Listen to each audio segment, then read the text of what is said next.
I may fall in love too fast, give everything to make this last. That's just who I am, that's just who I am. I'll probably even put you first, and forgive you even when it hurts. That's just who I am, that's just who I am.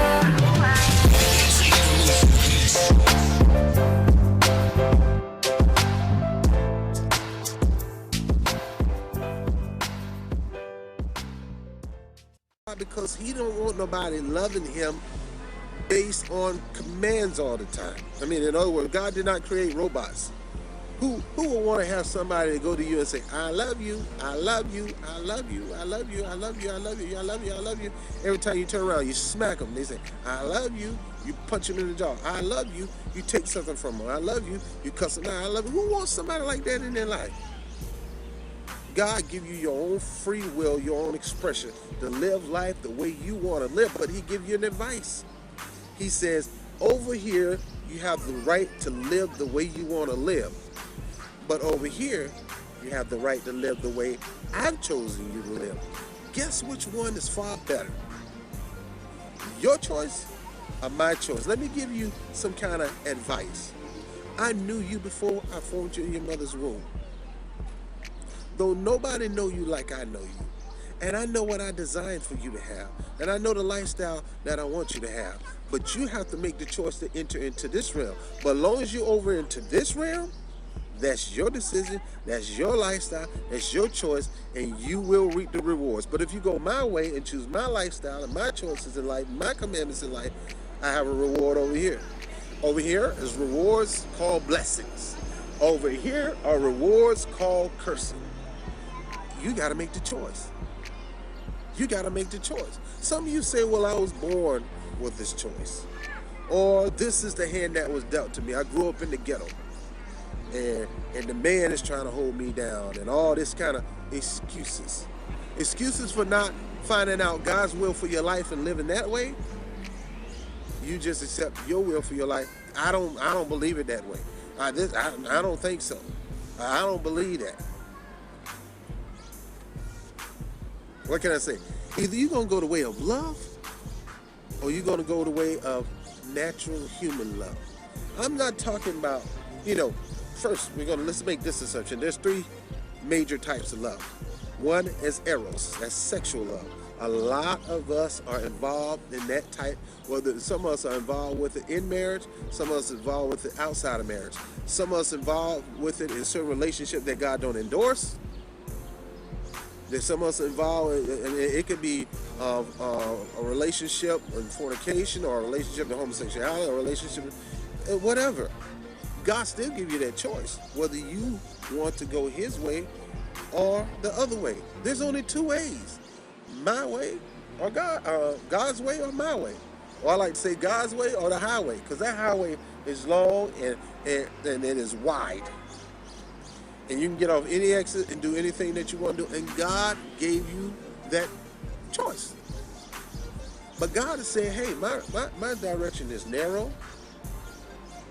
I got it hooked up for you. I know there's certain things you like. I know there's certain things that you want. I know you, but you don't know me like I know you. I know what you like and what you don't like. I'm up all the time. I see you when you're sleeping. I see you when you wake. I'm with you everywhere you go. I know your vices and your shortcomings and faults. You don't think I don't know? God said, I know that. But my love, and my way in love can deal with those situations. I mean, how do you take a guy who's been a womanizer all his life? And all he thought about was sex. He was what you call a sex fiend, or he would call a sexual addict.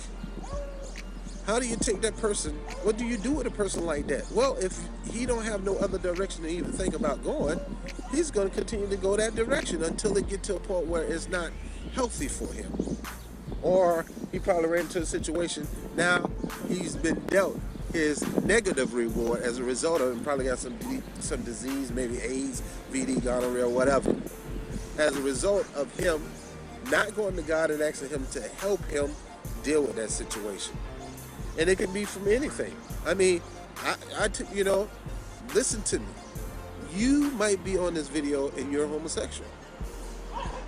And I love all people.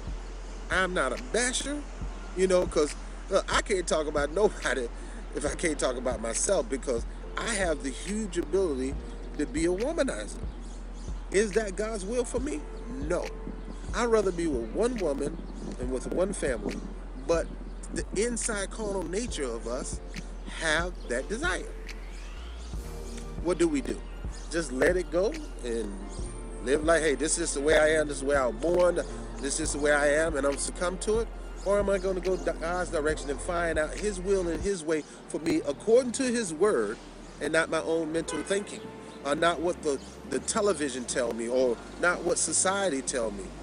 Let me put it this way. Again, love unstoppable. God has given us a choice of which way we want to live our lives. He's given us that choice. So it's your choice how you want to live. God gave you that choice. And I want to shock the Christian world, because they want to act like God never gave people a choice. God gave you a choice. He gave you a choice whether you want to be a Muslim or Christian. He gave you a choice whether you want to be a true religious person, or you want to be a fanatic and go out there and kill people. He gave you a choice whether you want to go to Harvard or you want to go to the local community college. He gave you the choice whether you want to be married with one woman or married 10 women. He gave you the choice whether you want to be a man marrying a man, or a woman marrying a woman, or a man marrying a woman. He gave you a choice whether you want to be a man with a dog or man. He gave you those choices. You have a choice in life to do whatever you want to do. But is it good for you? Is it the way of love? Let me tell you something. If you submit yourself to the love of God, that unstoppable love, and go the direction of love, you'll go a direction where nothing or nobody can stop you in life. Why? Because now you're rolling with the punches. You're rolling with God, and not on your own. You got God in the forefront. You got God on the backside, God on the left to the right, left of you, and God to the right of you, because God surrounds you when you're walking in his will, his way, and his purpose. Now,